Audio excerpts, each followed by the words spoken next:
Hello बच्चों, हमारे पास एक प्रश्न है। एक बेलनाकार धात्विक छड़ जो अपने दोनों सिरों पर दो कूड़ों के ऊष्मीय संपर्क में है, स्मॉल टी समय में ऊष्मा की क्यू मात्रा प्रवाहित करती है। छड़ को गलाकर प्रारंभिक छड़ की आधी त्रिज्या वाली छड़ बनाई जाती है। प्राप्त नई छड़ को दोनों कूड़ों के ऊष्मीय संपर्क में रखने पर स्मॉल टी समय में कितनी ऊष्मा प्रवाहित होगी।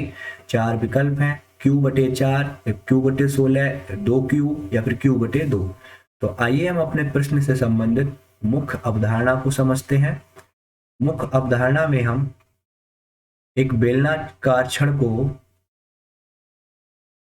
देखते हैं कि हमने माना एक बेलनाकार छड़ है हमारे पास, ठीक है, जिसके अनुप्रस्थ काट का क्षेत्रफल हमारा कैपिटल ए है। दोनों सिरों पर अनुप्रस्थ काट का क्षेत्रफल हमारा कैपिटल ए है, मतलब समान अनुप्रस्थ काट की छड़ है। इसकी लंबाई हमने मान ली एल है, ठीक है।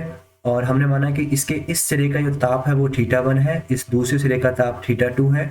अब θ1 का मान अगर हम ज्यादा मानेंगे, θ1 का मान ज्यादा है θ2 से, तो हमारी ऊष्मा इस सिरे से इस सिरे की ओर प्रवाहित होना प्रारंभ कर जाएगी, ज्यादा तापमान से कम तापमान की ओर, ठीक है। और हमको अगर टी समय में प्रवाहित ऊष्मा की मात्रा निकालें Q बराबर, तो वो हमारा क्या हो जाएगा, KA θ1 minus θ2 into small t बटे एल। के क्या है, के इसका ऊष्मा चालकता गुणांक, तो इसका ऊष्मा चालकता गुणांक हमने कैपिटल के मान लिया।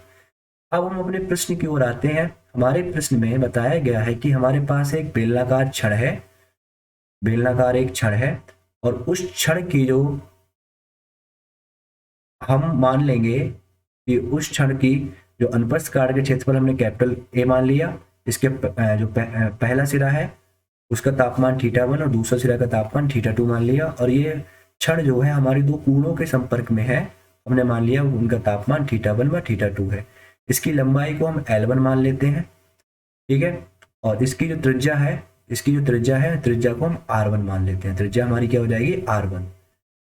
और इसका जो ऊष्मा चालकता गुणांक उसको हम मान लेते हैं के।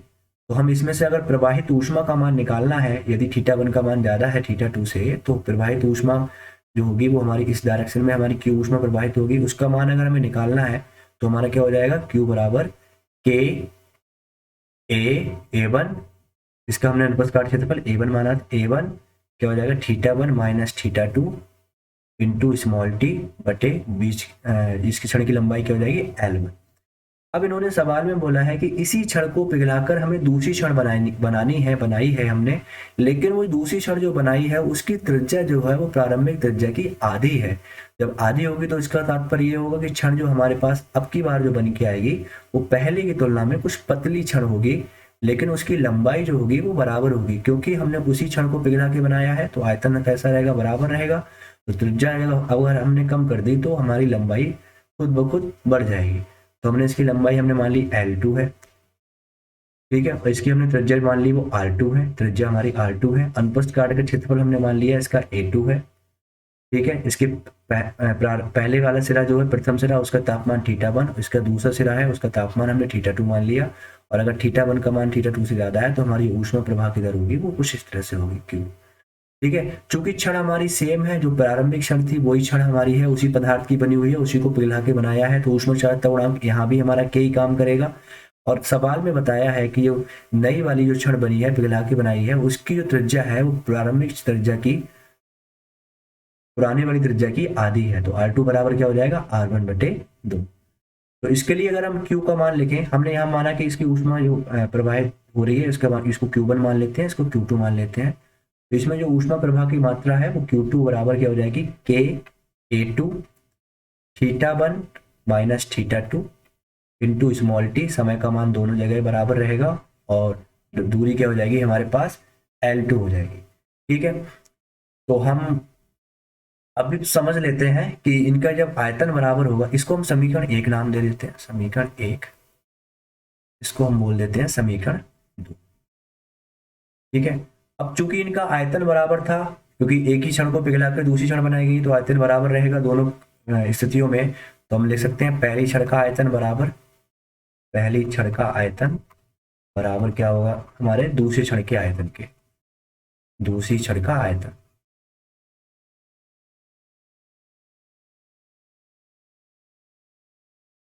तो ये क्या हो जाएगा हमारा पाई, जो बेलनाकार होती छड़ होती है उसका आयतन जो होता है वो पाई r1 स्क्वायर इंटू L1 बराबर क्या हो जाएगा हमारा पाई r2 स्क्वायर इंटू L2 हो जाएगा। ठीक है, पाई r1 स्क्वायर इंटू L1 बराबर क्या हो जाएगा पाई r2 स्क्वायर इंटू L2। यहाँ से देखें तो पाई से पाई हमारा खत्म हो जाएगा, तो ये हो जाएगा r1 स्क्वायर बटे r2 स्क्वायर बराबर L1 सॉरी L2 बटे L1। अब अभी हमने देखा कि जो नई त्रिज्या थी R2 जो थी वो R1/2 था, R1/2, तो R2 की जगह R1/2 लगा देंगे हम। अगर हम इसका स्क्वायर था, अगर हम इसको सॉल्व करेंगे तो ये R1 का घात 2 हो जाएगी और 2 का स्क्वायर 4 हो जाएगा, 4 हमारा ऊपर आ जाएगा गुणा 4 और नीचे हो जाएगा R1 का घात 2 बराबर L2/L1। ये कैंसिल हो जाएगा तो हमारा यहाँ से L2/L1 का मान निकल आया 4। ठीक है, इसका हम उपयोग करेंगे आगे। अभी हमने देखा था कि θ1 बराबर सॉरी Q1 बराबर कुछ निकल के आया था पीछे और Q2 बराबर कुछ निकल के आया था। ये Q1 बराबर समीकरण 1 थी, Q2 बराबर समीकरण 2 थी। अगर हम समीकरण 1 भाग समीकरण 2 कर दें, अगर हम लिख दें समीकरण 1 भाग समीकरण 2, समीकरण 1 भाग समीकरण 2, तो हम लिख सकते हैं Q1 बटे Q2 बराबर समीकरण 1 में यहाँ होगा K A1 θ1 minus θ2 into T बटे L1, इधर हो जाएगा हमारा K A2 θ1 minus θ2 into T बटे L2। ठीक है, यहाँ से देखेंगे तो K से K कैंसिल हो जाएगा, T से T कैंसिल हो जाएगा, तो हम और θ1 माइनस θ2 से θ1 माइनस θ2 कैंसिल हो जाएगा, तो हमारा ये Q1 बटे Q2 जो निकल के आएगा वो हमारा क्या निकल आएगा A1